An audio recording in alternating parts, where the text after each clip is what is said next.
Eclipse season is here again. The next eclipse is on February 17th, 2026. In Washington, D.C. time, it falls at 7:11:53 in the morning. So this eclipse is very unique. It's very important because February 17th is also the Lunar New Year, the Chinese Lunar New Year, and the Aditya Lunar New Year. So this is a chart that we can use to predict the events for the entire year. And because it's an eclipse chart, it means the events of this year are going to be more important. So right away we know that this is an important year. It's a huge year. It's not hard to predict. We know so many things are moving forward, shifting and changing. We know it's an important time. And in this important time, this year should really stand out because it does start at an eclipse. I'm not going to discuss the exact Lunar New Year chart in this video. I'm just going to focus on the eclipse more for your benefit. But it's important to understand that we are in a very important period of life. People who are doing astrology should calculate the Lunar New Year and the eclipse chart for the capital of any country they're interested in to see the impact. The difference in time between the start of the Lunar New Year and the eclipse is very small. It's maybe 9-10 minutes, something like that. And it changes the ascendant by about 2 degrees. So in some cases, the eclipse chart in some locations will have a different Lunar New Year and other locations won't. So most of the locations will be the same. All right, so focusing on the effects of this eclipse on your personal life, but keep in mind that the themes I'm talking about are going to happen globally. This is the eclipse effect. It's going to carry over throughout the year. So it's going to have a longer duration for world events. And so you can apply those themes to your understanding of world events, though those themes will manifest very differently in different locations. Just like, they'll manifest differently in each person that gets hit by the eclipse. So the eclipse itself is falling at 28:50. It's a lunar eclipse, so more specifically 28:55 of Parjanya Aditya, which translates into 28:55 Tropical Aquarius and about 4 degrees Sidereal Aquarius. So if you have a position at around 4 degrees Sidereal Aquarius, 29 degrees of Tropical Aquarius, or if you're using the Aditya calculations at about 28:55 of Parjanya, you're going to get impacted by this. The closer the eclipse is to a house cusp or a planet, the stronger you're going to feel the eclipse, okay? All right, and you'll feel it in the house, in the area, but again, the closer it is to a cusp, the closer it is to the planet, the stronger it's going to be. Now, this is a solar eclipse. It's a solar, I said lunar before. It's a solar eclipse, okay? So 28:50 is the exact point of this eclipse. Solar eclipse is the end of a cycle and the beginning of a new cycle. However, eclipses with themselves run within these long cycles. So we have to go back to the first eclipse in this cycle, which was back in April 30th, 944 at 5:18:41 Washington, D.C. time. That's the first eclipse in this long series of eclipses. And every eclipse series is the end of a huge cycle encompassing well over 1,000 years and the beginning of a new cycle. So right now, because it's a solar eclipse, we are at the end of an 18-year cycle within that long scheme of an eclipse series, okay? So to understand what the intention of this eclipse is, we have to go back to the original eclipse in 944. Then how the eclipse is going to bring that effect out, we can figure out by studying the current eclipse. And that's going to be the theme for the next 18 years. So a lot of the shifts and changes that happen during this time will be a focus, a theme, something there for 18 years, and then it'll get adjusted and adapted during the next eclipse in this series. Okay? I like this original eclipse chart. I consider this eclipse at 944 to to be what I call a productive, useful eclipse. Not a destructive eclipse, which there are destructive eclipse cycles where every 18 years something shitty happens. This is a good eclipse, all right? The intention of this eclipse is something we want. However, sometimes difficult things have to happen to make the good things come out, okay? And for that, we have to study the current eclipse. But for now, let's look at this foundation eclipse.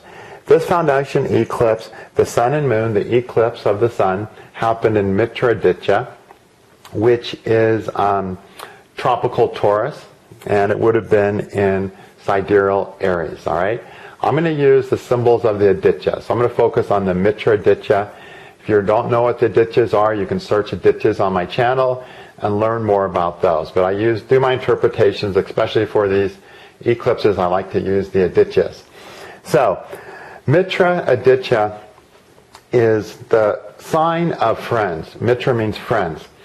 And the idea of this Aditya is that, you know, friends help each other in what really? In bringing out people's potential. This is the Rishi of this. He symbolizes the law of potential, that everything has within it a great potential for destruction, a great potential for creativity, a great potential for all things. And we bump into people in life who develop those potentials. So often we say, yeah, I was hanging out with the wrong people, so that's why I did it. No, you had the potential to do it, and when your friends were the wrong people, you lived out that potential. All right?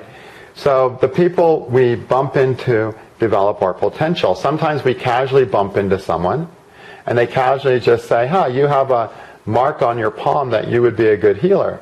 And, you know, then you never meet that person again. But somehow that opens you up to a potential as a healer. So constantly we're bumping into these friends, people who show up in our lives for long-term and short-term, and somehow develop or instigate or make us aware of a potential. So this is an eclipse of potentials. All right? Now, potentials are developed simply by trying things. That's the number one way we try. Mitra is ruled by Mercury, actually, the planet of let's try and figure out how to make something work. For Mercury, everything is a work in progress. We're constantly learning, trying to figure out how to make something work, and once we get it to work, we try to make it work better. And when we get it to work better, we try to make it work better yet. That's Mercury's whole function. And what I love about this eclipse is Mercury's in the eclipse as well. And normally that could indicate a problem. Oh no, Mercury's part of the eclipse. We're not going to have a good capacity to learn. But in this case, Mercury's in his own Aditya, and more importantly, Mercury's retrograde. And they're all at about 9 degrees. So it's exactly conjunct the sun-moon eclipse. But it's retrograde, which means we have the eclipse here, here's Earth, and Mercury is between the Earth and the eclipse. So we get to use that Mercury. If Mercury was in retrograde, he would be behind the eclipse and we wouldn't have access to that Mercury. We have access to the Mercury. This is really, really good. Because we haven't had access to a great Mercury in an eclipse for a while. And anytime we had sort of some Mercury to help us figure things out and learn, in the recent eclipses the last couple of years, we always had some thing going on with Saturn that was guaranteeing we were just going to continue to do stupid things. So nothing's gotten better. Really, nothing's gotten better.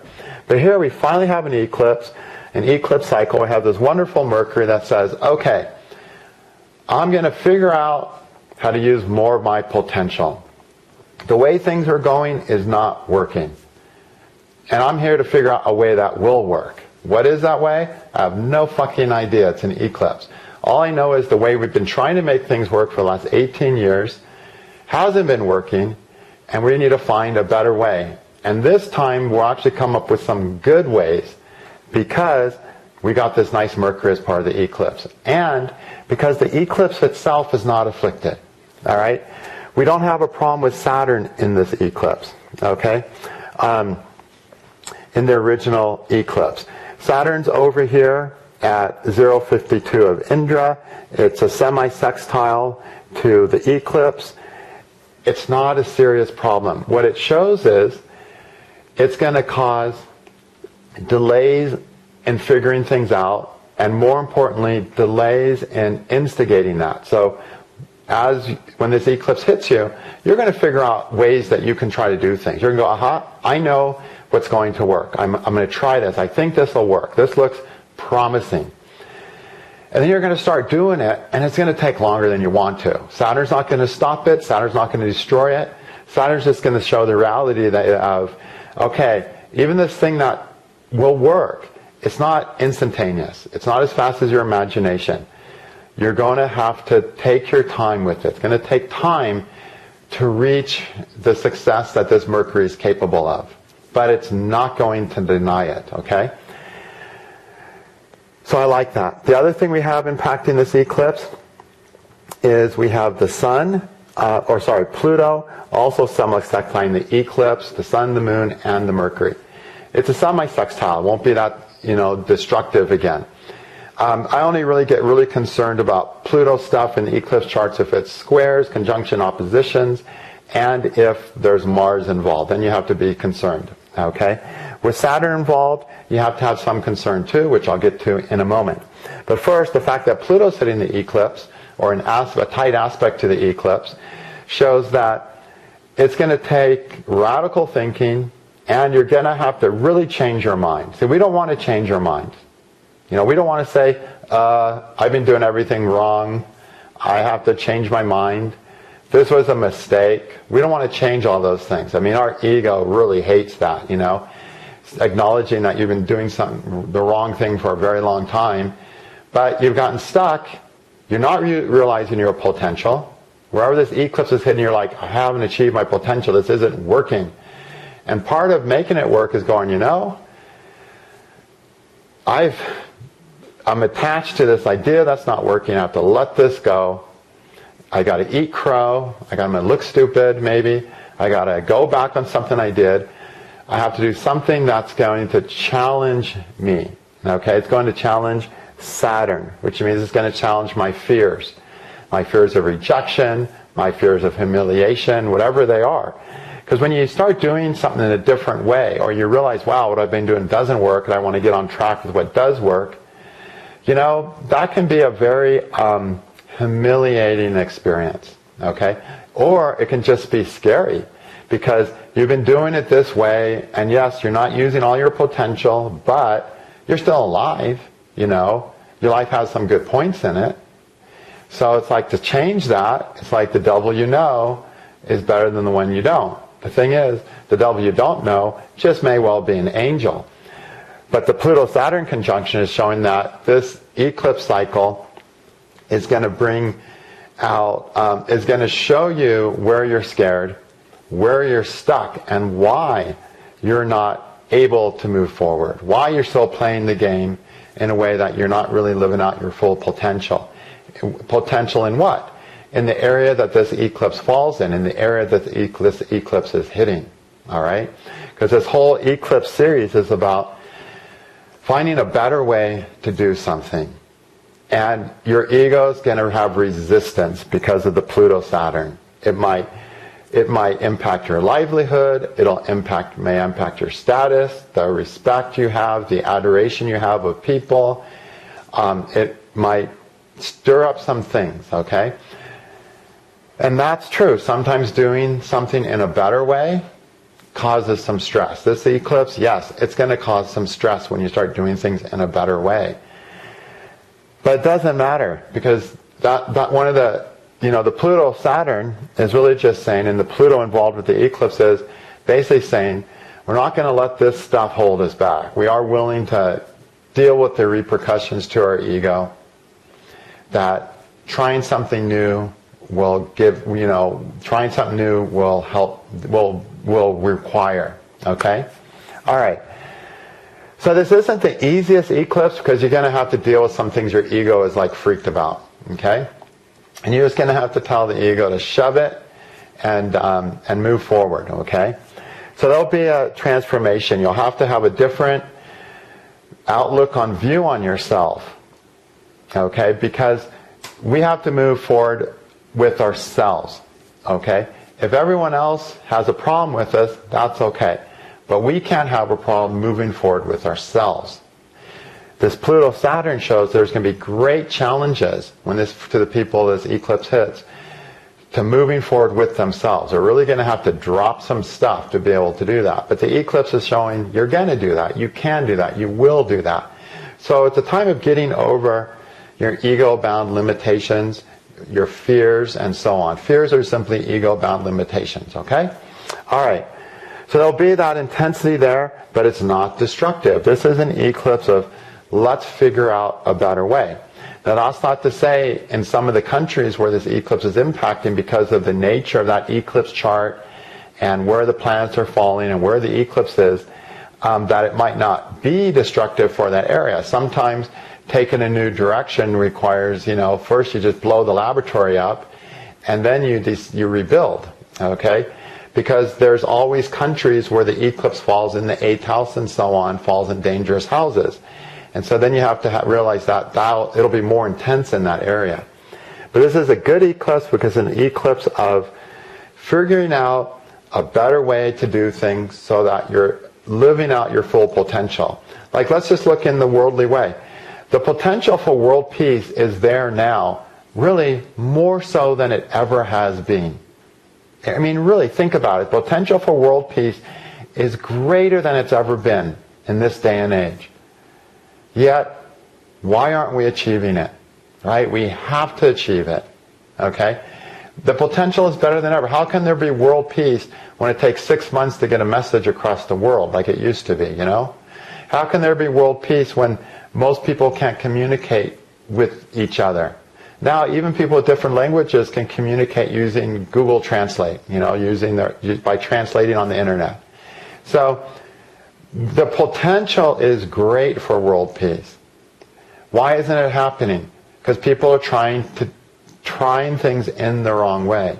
This is the kind of eclipse that's like, okay, let's try a new method towards world peace. And in our life, let's try a new method to make this house work, to make this planet work that's getting eclipsed. Okay? And all you're going to have to do is get over some of your limitations, get over some of your fears, get over what you're attached to, because we get attached to things we don't want to let go. But what Pluto-Saturn is reminding you in this eclipse, and what Pluto involved with the eclipse is that, the thing I love about Pluto is that when you have a bad Saturn, you can't let go of something. Saturn rules taking a poop. You go use the bathroom, that's Saturn. All right? Now imagine if you never went to the bathroom and took a dump. You could never eat all the food you love. You would never have pizza, you would never have ice cream, you would never have Indian food. You wouldn't have anywhere to put it. That's how Saturn works in our life. When we let go of things, it's so we can get something better. All right, so you ate something that was yummy, yummy, yummy, it was what you needed to nourish you. And then you poop it out and you eat something else that's needed to nourish you. But the poop is not going to nourish you anymore. So you dump it out. A bad Saturn is someone who basically doesn't want to poop, and they don't want to let go of the things in their life so they can have something better. Something good comes along, it nourishes us, but it has to be let go of. It might have to end, it might have to change. And that has to happen so that we can be renourished by its return or by something new. So, this eclipse is showing that hang-ups, where we don't want to let go of things, we're scared. If I don't have this, I won't have nothing. That's a sign of bad Saturn.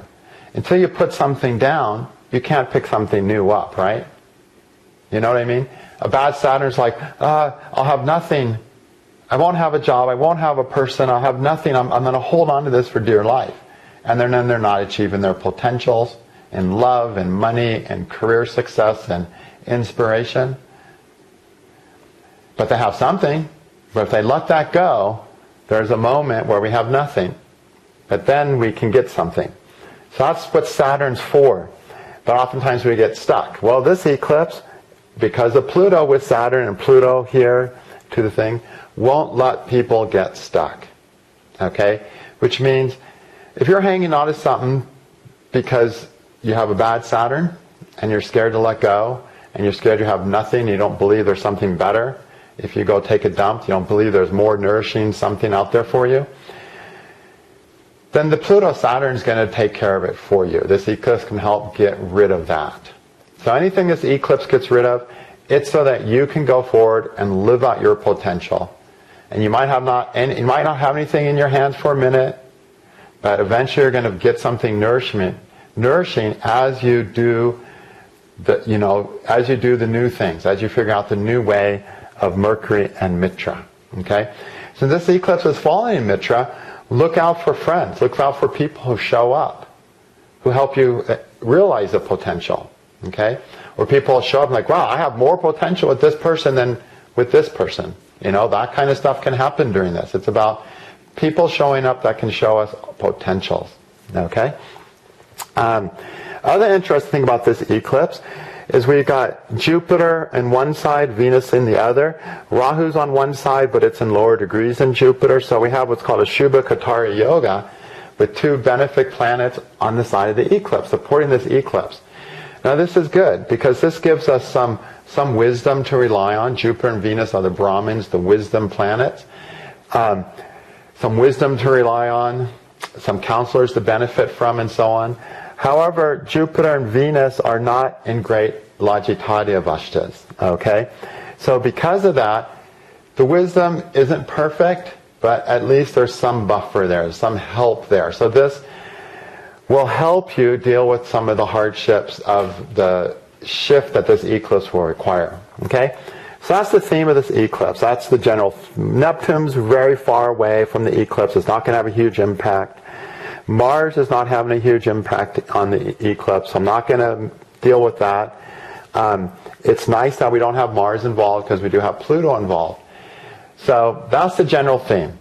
Every 18 years when this eclipse hits, there's an opportunity to develop your potential somewhere. Is it your financial potential? Somewhere is an opportunity to develop your potential further. Finding a new way to do things, or a better way of saying is a better way of doing something. Mercury is always looking for the better way to do something. Even if something's good, he's going to be paying attention and find a better way to do something. So this eclipse can actually offer us good stuff to move forward with. Now, the last time this eclipse happened was around February 8th of 2008, and it fell in, let me remember where that was.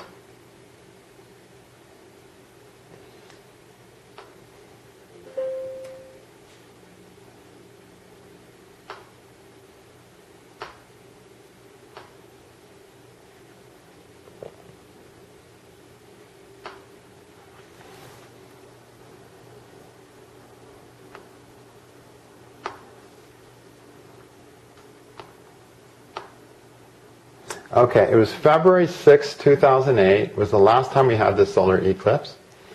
And that fell at 17 degrees of Parjanya, which is 17 degrees of Tropical Aquarius, and about 25 degrees of Sidereal Capricorn. Okay? 24 degrees Sidereal Capricorn.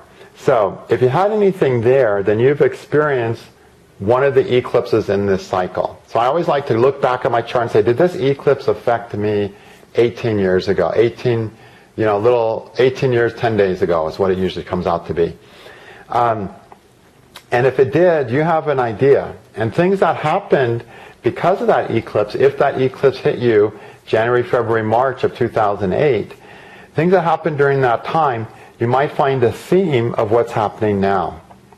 We often experience a theme in the eclipses where something comes up again, we get back into something that started then disappears, who knows.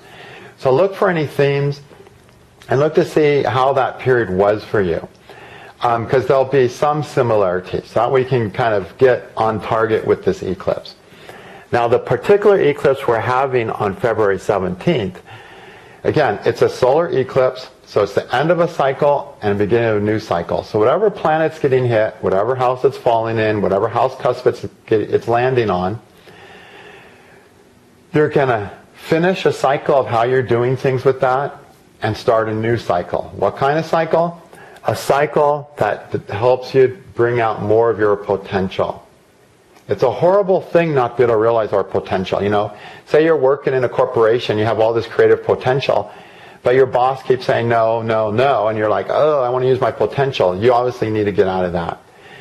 Our potential for love, our potential for creativity, our potential for so many things can be restricted if we're not in an environment where that potential can allow us to express it. So sometimes that requires a change in place, a change of thing. All right? Now, the reason I say that, because this eclipse is a more intense eclipse in this cycle. In the cycle of, 70 some eclipses that are going to have 71 eclipses in this particular cycle, this is a bit more of an intense one. And the reason I'm saying that, because along with the eclipse, we have a Mars. Mars is just 9 degrees away from the eclipse. In the same sign, we also have Pluto. Luckily, Pluto's far away, but still in the same sign. So we have a degree of Pluto and Mars involved. That's when things get intense.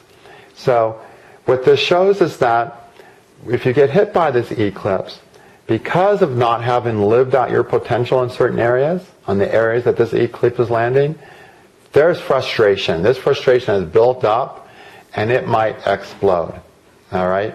So the things that aren't working for you, that this eclipse hits, that you need to do in a different way, that you have to start working in a different way to make it better finally, you're going to be frustrated that's not. And you will see people get explosive over this. So you might, if you're with someone and it's not working for them, expect them to explode if this eclipse hits them. If you're working for a company, expect to blow up on your boss if you're not able to use your potentials there, whatever. So anything that's hit, there's going to be an element of frustration. Okay, now that's good, because frustration is a signal, is that righteous anger. All right, be careful who you're blowing over, because we've chosen to put ourselves in those positions. So realize that frustration is really something directed towards yourself. You're frustrated with yourself for staying out of place, staying in a job where you've been spinning your wheels, for instance. Okay, so wherever it's hitting, when your frustrations starts coming up, yeah, you might find yourself blowing up, but realize that you made that decision. And we often make decisions to be in places that we don't really like because of our psyche, because of our psychological issues. Our need to prove ourselves, our fears of the unknown, and countless reasons that we choose to do stupid things. So make sure you own your anger, that ultimately that anger that you might be blowing up, that belongs to be directed at yourself for you fucking up your own life. Okay, so get it right, start doing what you need to do.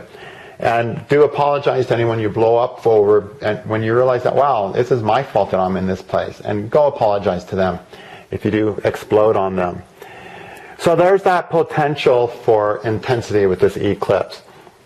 The other very important thing about this eclipse is that Uranus is in Mitra, which is the foundation sign of this eclipse. Okay? And Uranus is just a degree away, a little over a degree away from the eclipse itself. All right, so this is a major Uranian eclipse. Now, in the original eclipse theme, I lost Uranus. Let me go find Uranus in the original one.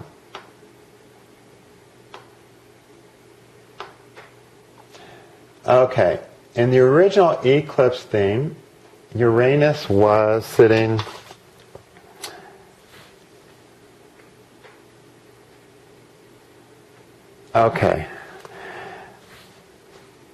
at the very end of Varuna. What is it, 20?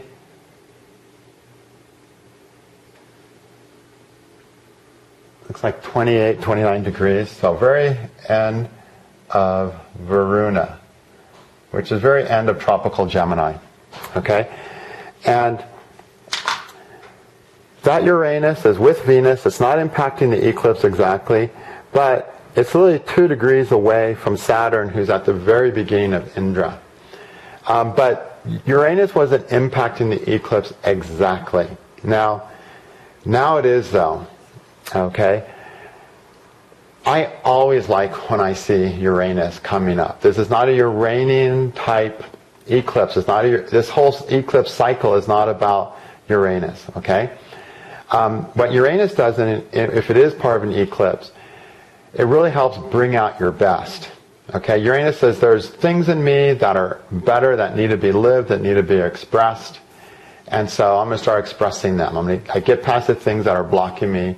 It's just coming out of me so strong I can't help it. It's where the more beautiful parts of ourselves, we can say the more beautiful potentials emerge.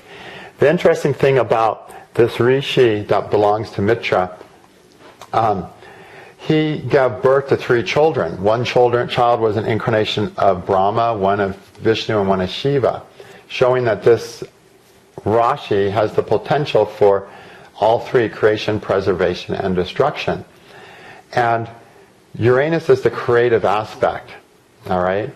Pluto is the destructive aspect. And yes, in this eclipse, because of where Pluto is in the original one, to live out your potential, things need to be destroyed. But in this particular eclipse that's happening now, to live out your potential, yes, things are always going to have to be destroyed with this eclipse. Something is going to have to burn. But also, there's great creativity coming out of you. You know, there's more of who's really you emerging. That's what we call additive. Because in our life, we're trying to become more of who we are. Uranus does that through an additive process of having things that are in us come out more strongly or more fully or for the first time come out. So we're adding to the truth of who we are. Pluto's destructive. He's subtractive. He takes away the shit that you're not. Okay? And between both those planets, they're forming this perfect image of your being. So in this particular eclipse, Uranus is coming along for the ride very strongly within a degree. So that force is going to be stronger than the Plutonian force. And so what's good in you, what's best in you, what's great in you, what wants to emerge is going to be a very strong force. Okay? And these outer planet forces, we can never resist them. So this is when more of you is just ready to live, more of you is ready to shine, more of you is ready to express as yourself. And that is going to be the motivation, really, to help you try something new, find a new way, try a new tact, and so on. Okay? And that will make this a much more important and a much more extreme eclipse if it hits you. Because it's going to create a greater change. Now, why do they say Uranus is about change? I'm not saying it's going to create a greater change because it's Uranus, but people will say, oh, Uranus change. Many things can cause change. Saturn causes change. It makes something go away. That's a huge change, right? Okay, your spouse dies. That's a huge change. Uranus creates change because of the more of yourself is coming alive. More of yourself is coming to the surface of your true self. It brings change in the context of more of your true self is going to be present. Okay? Pluto creates change by destroying more of your false self. All right? So, this change that's going to happen because of the eclipse is not so much because of things, but because of more of your true self emerging. And that will impact all the things. All right? So this is an enlivening eclipse. If it's hitting you, you need to live wherever it's hitting you. You are going to have so much, energy to try to live more as yourself in that area. We're not happy with the things we're not happy with in our life because we're not able to live fully as ourselves there. We put ourselves into that position because we haven't learned what living as ourselves really is yet, and we've let other issues get in the way of that. Wrong ideas and so on. And now with Uranus in this eclipse, it's like, I've got more energy to live myself. And I know how to live myself, and I want to try living more as myself with the help of this eclipse, which is all about developing my potentials. By trying, improving, working it. Remember, Mercury is always a work in progress. Always room for improvement. We can always develop a greater potential. And that's very strongly going to happen with Uranus here squaring this eclipse. Okay? And it's also squaring Mars. Uranus-Mars is righteous anger. Uranus Mars is, this is true to me, so you cannot stop me. So expect to feel that when you see this, where it's like, the truth is, I have to live this way, or I might as well die. This is the truth of my being. I cannot live otherwise. That's Uranus Mars. It's righteous anger. But this is a square aspect. Square aspects what we call secretly inimical, which means you don't know it's there until it comes up. So expect this to happen suddenly. Well, then where'd that come from? Wow, it's been buried so deep I didn't feel at the surface enough to come up, but boom, now it came up. And squares, they call them inimical in Tajika system because squares have a hard time working together, okay? Which is good, actually, because when two things have to be forced to work together, that's when the more unique things happen. When two things just naturally work together, you plug this end into this end, okay, done. What happens? Nothing. It's the way it's always been. Okay, two things, they don't fit, and you have to figure out how to fit them together. Once you fit them together, now you have change. Now something is really different in your life. So, yes, there's things coming up inside of you during this eclipse that are not on the surface, and when they come up, they're going to come up suddenly and quickly because of this square aspect. And they're going to require bigger shifts in your life because it's a square. Okay, so this is a really quite powerful eclipse we got with this Uranus. But like I said, I love Uranus because there's nothing like living more as yourself. That's the purpose of life. The Uranus is the planet I'm least scared of. I'm not scared of any planet, but the one I crave. Yeah, Uranus is coming to beat on me. That's what I want. That's the best planet. So I like this Uranus, okay? Neptune and Saturn are not part of the eclipse cycle. They're right at the beginning degrees here. We don't have to talk a whole lot about them. All right, so in this particular eclipse, the one that's happening and landing at 2850 of Tropical Aquarius, 2850 of Parjanya, or about 3-4 degrees Sidereal Aquarius. Expect big changes in how you try to do things and how you need to live with where the eclipse hits. Okay? These changes are there because they're true to yourself. You'll have righteous anger and you'll have frustrated anger. The righteous anger of Uranus saying, this is the only way I can live. The anger of the Pluto is your anger at things because you haven't been doing what you need to for yourself. That's not righteous anger. That can be destructive anger. But you need to use that anger to destroy yourself, destroy the stuff that kept you doing things that weren't really right for you. Okay? But I see more righteous anger here because this is such a tight thing where Pluto is in the same sign, but it's degrees away from the eclipse. It's degrees away from Mars. But the Uranus is right there. So this eclipse has the potential to create huge changes in people's lives. Find new ways to do something, better ways to do something is a better word to use. Better ways to do something, to achieve more of your potential in the areas where the eclipse is falling. Yeah, Saturn in the original eclipse over here,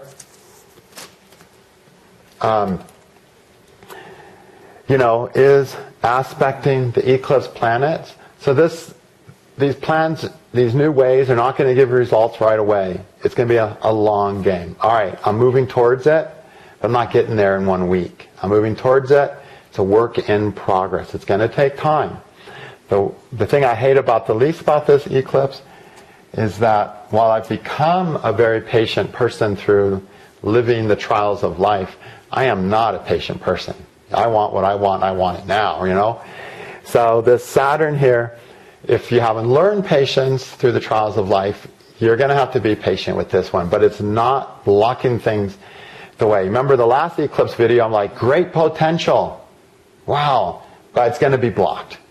And I've seen that so much with that last eclipse. This eclipse, more of yourself is emerging. You're going to live to a higher potential. You're going to figure out how to live to a higher potential, but it's going to take time. Okay? So don't expect anything to resolve overnight with this. It's a work in progress. But I really like this eclipse. I have some concerns for this eclipse on a world view. Okay? The reason that is because we have an interchange with the 12th and 5th house here, where the Sun, the ruler of Indra, is in the 12th, and Jupiter, who rules Parjanya, is in the 5th. We have an interchange between a Dhisthana, which is 6th, 8th, or 12th, and another house. That's always going to cause trouble. This is the U.S. chart, actually. This is not good for the U.S. economy. So we have huge concerns about the U.S. economy, for one thing. I'm not going to get into the U.S. chart. But my point I'm making, any country where this interchange falls is going to have problems. For countries who have a Leo rising during this eclipse, or not a Leo, Indra rising, which would be, I'm just going to go with this with the Adityas, which would be a tropical Cancer rising, then with the Adityas, they're going to have an interchange between the 1st and 8th house. And an interchange between the 1st and 8th house is serious change, possible serious destruction, just a breakdown of the culture, a breakdown of the country, possible breakage of the building, the land, and so on. It's not a great thing. So because of this potential in some countries to be difficult interchanges, some countries are going to go through a really intense year, very, very intense year. Okay? Maybe if I have time, I'll look at different regions and different countries. One of the things you'll see, for instance, is that in the whole Russian-Ukraine area and all the surrounding little countries there, they all have an Indra Lagna. And they have this interchange of 1st and 8th. But each country will be impacted differently. So for world event astrology, we have to dig a little deeper, and we have to dig into the Vargas to see why, so often you see two countries go to war, and they're right next to each other. So they have the same ascendant in the year chart. They have the same ascendant in the eclipse charts because they're so close to each other. Their capitals could be so close. So we have to differentiate, why does one country get ahead in the war? Why does one country suffer more? So that takes a little more analysis using the Varga charts, of course, okay? But for the personal effects, that's kind of what I see happening. Now, one of the things I like also about this eclipse is that in the original eclipse we had Mars in Bhaga, which was, Mars is really robust there, really, really focused on doing a good job, okay? So that makes me less concerned about this Mars, because in general this eclipse does not have a super destructive Mars attached. If we see a destructive Mars in the original eclipse and we see a destructive Mars in the present eclipse, you have to really worry. You have to really worry. Here, I see a nice Mars in the original eclipse, a nice righteous Mars. It's opposite Uranus. It's softened by Venus. Here, I don't like the Mars. It's a frustrated Mars. So there is some time for frustration, but it won't have the destructive potential that a Pluto Mars possibly has. Okay. However, if you add the 8th house, so this falls in the 8th house in a particular country, you would have more concerns and need to study it further. Okay. I hope that gets you ready for this. Don't be scared of the things this eclipse takes away. These are things, in losing, you will bring out more of your potential. There's something better for you. Whatever leaves you, there's something better. Okay? Whatever you lose, there's something better. More likely, with this eclipse, more people I expect are just going to need to, are going to be fed up and want to do better and have all this energy to live more as themselves and experience as this, I just have to do this. I'm finally going to do this. This is how I really want to live. This is what I really need to do to live fully. I think more people will feel that. And then there's going to be this, and now I have to deal with the fallout, And yeah, some people might judge me, some people might this or that. There'll be some fallout because of the Pluto-Saturn conjunction where your ego will take some blows. You might have to eat crow. People might laugh at you, whatever. Who cares? The important thing is you're going to move forward as yourself and emerge from this living more truthfully as yourself. It's a good eclipse for that. On a collective level in world events, the events that are happening during this eclipse, and this whole year, because this, the year chart is happening during an eclipse, expect this year to end up with the world actually in a better place in the context of cultures aligning to something that's more true to them. Now, that doesn't mean the economy is going to get good or any of that. Long-term wise, many countries are going to be really, really struggling on an economic level. This has nothing to do with economics. This has to do with countries truly living as something worth existing. There's some country that got to the point is like, let's just wipe that fucking country off the map. The world and the people in that country would be better off if we could just delete that country. That's how untruthful to the nature of what a country is some countries are living. Okay? This eclipse can help countries realign to live as something that you would actually be proud and you would want to live in that country. There's so many countries, no one wants to live there. And nobody, except some crazy people, and it's hard to live there. That's not what a country is about. So this year should help countries get a foundation of how to do things to start being healthier countries, okay? Both for their citizens and globally. But it's, as we know, the world's in a very messy place, but this is year is going to be a good step in that direction. And it might take some destruction because of this interchange potential and the Pluto-Mars, but I'm optimistic that a lot of it will happen through manifest, through people just getting more... the beautiful about Uranus, it brings out the truth of yourself. When more of the truth of yourself comes out, you see the truth of things better. So I hope this Uranus triggers enough, this eclipse triggers enough world leaders that are like, duh, this is the right way to do it. Okay? Because this is all about finding a better way, this eclipse. And the world, the governments, they need to find a better way.